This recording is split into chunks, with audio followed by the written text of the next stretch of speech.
Soldier's Heart by Alex51324. Chapter 23. The Peter Letters, Part 4. 28th of February, 1917. Partial day, and I got two good ones. RAMC one absolutely stuffed with cigarettes, which made me think of you. I shall imagine that each and every one is from you, except for the handful which I traded to a German for new bootlaces and a civilian newspaper. The Germans are smoking this awful Erstas tobacco. I have no idea what it's made of, and will swap almost anything except food for the real thing. This fellow initially offered me his watch, but I didn't need it or even want it. We're not supposed to have them, as they could help in coordinating an escape, so I'd only have to hide it. The newspaper is in German, which I could just about puzzle my way through, since the whole reason I'm not allowed to write to you is that I might come into possession of such military secrets as are known to the German population at large. I might as well tell you that they are planning a big push, which will cause them to win the war instantly. Such a surprise, isn't it? A push in spring? I never have guessed. Food situation here really is quite dire. For them, I mean, not us, as we have our parcels. This is also discussed in my contraband paper, but I'd have known anyway, from the condition of the Germans around us, and their willingness to trade whatever they have for the contents of our parcels.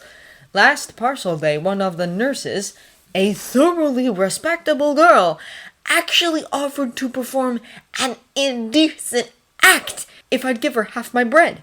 I did take her up on it. Did give her a couple of biscuits gratis, but one of the officer patients did. At least one. Of the two, the British officer's conduct is by far the more shameful.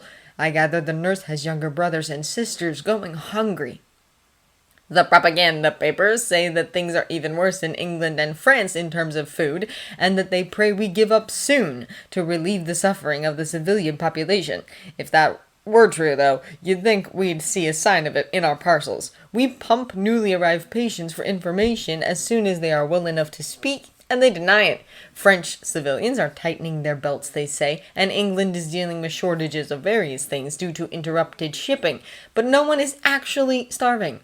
So I suppose that you are all right, at least as regards food, although I suppose you must have been called up by now. 6th of April, 1917. The Yanks have entered the war! The propaganda papers are trying to say that they've come to the rescue because we are being so badly trounced, and that Germany will prevail before the Americans have had time to cross the pond, but we all know better. We are so thrilled we had a sing-song right here in the ward.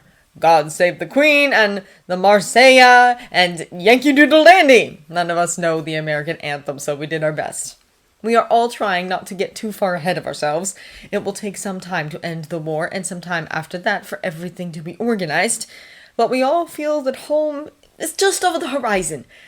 In a way, it makes us more homesick than ever, and we are all speculating wildly about when we might hope to be home. In time for Christmas, for a certain someone's birthday, to see a son or daughter after their first day of school. One poor bastard, a patient, had a home leave just before he was captured, and now his wife is expecting, so of course he's hoping the war will be over in less than 9 months. I feel a bit lucky not caring so much about being home by any particular date. My most important plans, as you know, are that drink we talked about having at the Bird and Bell at Ward's End. I suppose it will have to wait until we're both demobbed. I am assuming you have been called up, but it will be just as good wherever it is. In 3 weeks or 3 years, as the recruiting posters said back at the start of the whole thing. We're not far from the 3-year mark now, and it can't possibly go on another 3, can it? Not with the Germans so worn out and the Americans coming in fresh as the proverbial daisies.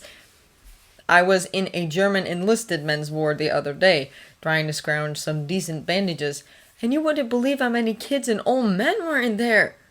Or perhaps you would, if you've been fighting them close up enough to see. They don't tell us where they've pegged their military age, although they do tell us when ours changes. But if you picked out 2 blokes from the ward and told me they were grandfather and grandson, I'd believe it.